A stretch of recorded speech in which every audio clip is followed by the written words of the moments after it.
드라마 빈 의자 제3장 흔들리는 진실 금이 강가면. 비밀은 참 이상한 속성을 가졌습니다. 지키려고 애쓸수록 납덩이처럼 무거워지고 감추려 할수록 틈새를 비집고 잡초처럼 자라나니까요. 정인의 삶이 딱 그랬습니다. 완벽한 연기라고 믿었던 그 가면 위에 실금 하나가 쩍 하고 갈라지기 시작한 건 바로 그날 밤이었습니다. 신일 평창동 저택 서재 밤. 평창동의 밤은 유난히 길고 어둡습니다. 천둥 소리에 놀란 것일까요? 아니면 잊혔던 기억의 파편이 뇌를 찔러온 걸까요?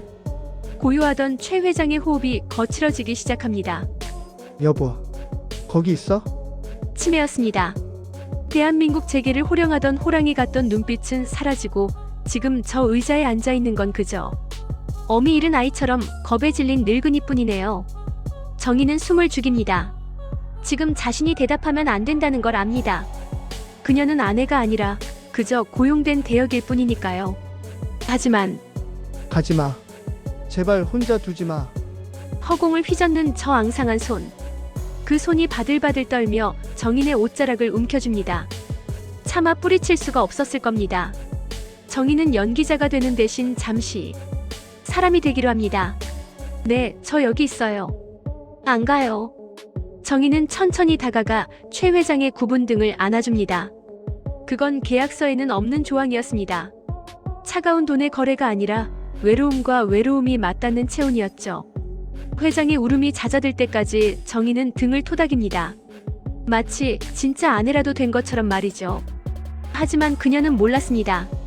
이 따뜻한 위로가 곧 날카로운 비수가 되어 돌아올 줄은요. 신이 평창동 저택 대문 바깥은 시각. 저택의 높은 담벼락 아래 익숙한 그림자 하나가 서성입니다. 정인의 남편 성훈입니다. 성훈은 요즘 아내가 낯설었습니다. 시장통에서 3만 원짜리 티셔츠가 아니라 몸에 딱 떨어지는 고급 코트, 은은하게 풍기는 낯선 향수 냄새, 그리고 잦아진 밤 외출. 의심이라는 놈은 한번 싹을 틔우면 걷잡을 수 없이 자라나는 법이죠. 결국 그는 아내의 뒤를 밟았습니다. 설마 아니지? 정인아, 너 아니지? 성훈의 눈이 핏발로 삽니다. 자신의 무능함 때문에 아내가 험한 일을 한다고 생각했던 그였습니다. 그런데 식당 설거지나 청소 일이 아니었습니다. 그녀가 들어간 곳은 평생 일해도 문지방조차 넘을 수 없는 대한민국 상위 1%의 저택이었습니다. 상상력은 잔인하게도 가장 나쁜 쪽으로만 흘러갑니다. 돈. 그래요, 결국 돈 때문이라고 생각했겠죠. 젊은 여자가 늦은 밤 부자 노인의 집에 들어간다. 성훈의 머릿속에서 간병이나 말동무 같은 단어는 지워집니다. 대신 더 추잡하고 원색적인 단어들만이 머리를 채웁니다. 신삼 저택 거실 창가 앤드 대문 밖.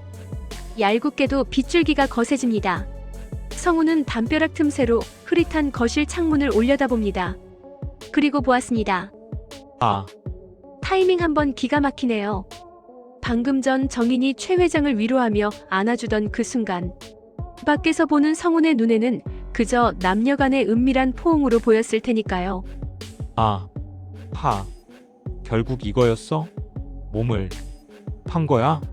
성훈의 손에 들려있던 우산이 힘없이 바닥으로 떨어집니다. 자격지심.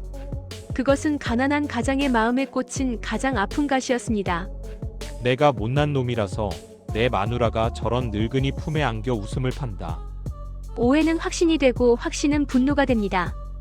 정희는 저택 안에서 최 회장의 눈물을 닦아주고 있습니다. 그녀는 안도했겠죠. 오늘도 무사히 넘겼구나. 이 사람도 참 불쌍한 사람이구나. 최 회장에 대한 연민이 싹 트며 인간적인 유대가 생겨난 바로 그 순간, 그녀는 꿈에도 몰랐을 겁니다. 자신을 지켜주던 남편의 사랑이 지금 이 순간 가장 끔찍한 증오로 바뀌어버렸다는 것을요. 신사 엔딩. 서재의 불이 꺼집니다. 정희는 이제 집으로 돌아갈 채비를 하겠죠. 하지만 성우는 그 자리에 없습니다. 그는 빗속으로 사라졌습니다. 다만 그가 사라진 자리에 남겨진 건 바닥에 덩그러니 놓인 찌그러진 우산 하나뿐이네요. 진실은 언제나 늦게 도착합니다. 그리고 거짓은 너무나도 빠르게 파국을 불러오죠. 흔들리던 진실이 드디어 무너져 내리기 시작했습니다. 다음 이야기 무너지는 자존심.